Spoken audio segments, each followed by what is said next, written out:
42% బీసీలకు రిజర్వేషన్లు అమలు చేయాలని తెలంగాణ కేబినెట్ ఆమోదం అయితే తెలిపడం జరిగింది.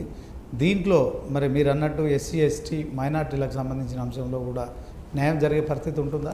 తప్పకుండా ఒక అంశం తర్వాత ఒక అంశం పరిష్కారం చేస్తాను. అంటే సుప్రీంకోర్టు 50% కంటే ఎక్కువ రిజర్వేషన్ అదంతా సుప్రీంకోర్టు లీగల్గా అదైతే ఉన్నదో మన జరిగిన క్యాబినెట్లో అడ్వకేట్ జనరల్ గారి కూడా తీసుకొచ్చి న్యాయ నిపుణులతో అన్ని యొక్క ఆలోచన చేసిన తర్వాతనే ఈరోజు ఆర్డినెన్స్ కోసం గౌరవ ముఖ్యమంత్రి గారి నేతృత్వంలో మంత్రివర్గం అంతా కూడా 42% ఖచ్చితంగా బీసీలకు చెందాల్సినటువంటి హక్కు ఏదైతుందో అది అందాలనే ఉద్దేశంతోనే మా రాహుల్ గాంధీ యొక్క నిర్ణయం ఇసుక ఇచ్చదారి ఉసుక భాగ్యదారి ఎంతైతే ఎవరికైతే వాంట ఉంటుందో వారికి అంత హక్కు ఉండాలని చెప్పి రాహుల్ గాంధీ యొక్క ఆలోచన మా ముఖ్యమంత్రి గారు అమలు చేసిన రేవంత్ రెడ్డి గారు అనే విషయాన్ని తెలియజేసుకుంటున్నాం.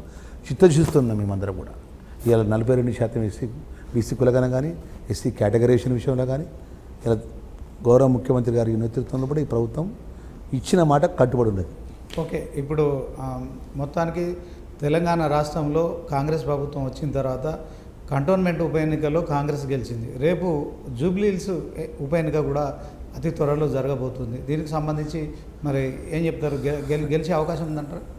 మా ఇన్ఛార్జ్ జనసేటి మీనాక్షి నటరాజన్ గారు, అదేవిధంగా మా పీసీసీ అధ్యక్షులు ఏదైతే మహేష్ కుమార్ గౌడ్ గారు, మా రాష్ట్ర ముఖ్యమంత్రి వర్యులు రేవంత్ రెడ్డి గారి నేతృత్వంలో 100% జూబ్లీహిల్స్లో కాంగ్రెస్ పార్టీ గెలుస్తుందండి.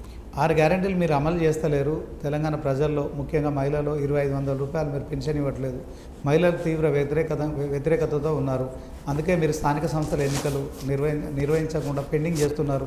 ఇప్పుడు కూడా ఆర్డినెన్స్ అంటున్నారు, అది కూడా కోర్టులో చెల్లకుండా పోతుందని చెప్పి బీజేపీ బీఆర్ఎస్ ఆరోపిస్తుంది. ఇప్పుడు బీజేపీ టీఆర్ఎస్ పార్టీకి సంబంధించిన విషయంలో కూడా టీఆర్ఎస్ పార్టీ 10 సంవత్సరాలు రాష్ట్రంలో అధికారం ఉన్నది, బీజేపీ కేంద్రంలో అధికారం ఉన్నది.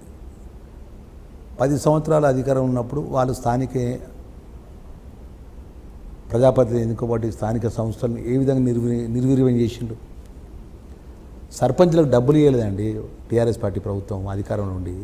సర్పంచుల డబ్బులు వాడుకుని సర్పంచుల డబ్బులు ఇవ్వకపోతే ఆత్మహత్యలు తీసుకున్న వాళ్ళ పార్టీ సర్పంచులు. జిల్లా పరిషత్ యొక్క వ్యవస్థను చిన్నా భిన్నం చేసి పడేసిండు స్థానిక సంస్థలను. ఎక్కడ కూడా జిల్లా పరిషత్ చైర్మన్ కానీ జడ్పీటీసీలకు కానీ సర్పంచులకు కానీ ఎంపీటీసీలకు కానీ ఎంపీపీలకు కానీ విలువ లేకుండా చేసిండు.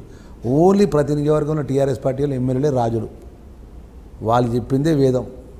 వాళ్ళే ట్రాన్స్ఫర్లు, వాళ్ళే పోస్టింగ్లు, వాళ్ళే కమిషన్లు, వాళ్ళే సామంతుల రాజ్యాలు వెళ్ళినట్టు. మీరు డిసెంబర్లో అధికారంలోకి వచ్చారు, ఫిబ్రవరిలో ఈ పదవి కాలం ముగిసిపోయింది సర్పంచ్లకు సంబంధించి.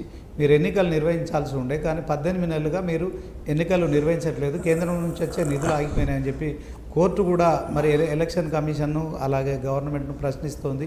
సెప్టెంబర్ 30 లోపు ఖచ్చితంగా ఎన్నికలు నిర్వహించాలని. దానికి కట్టుబడి ఉందా ప్రభుత్వం? తప్పకుండా కట్టుబడి ఉంది. మేము గెలిచిన తర్వాత వెంటనే పార్లమెంట్ ఎలక్షన్ కోడ్, ఎన్నికల నిబంధనల ఎలక్షన్ కోడ్ వచ్చింది. తర్వాత ఎమ్మెల్సీ సంవత్సరం కదండి, 12 నెలలే కదా.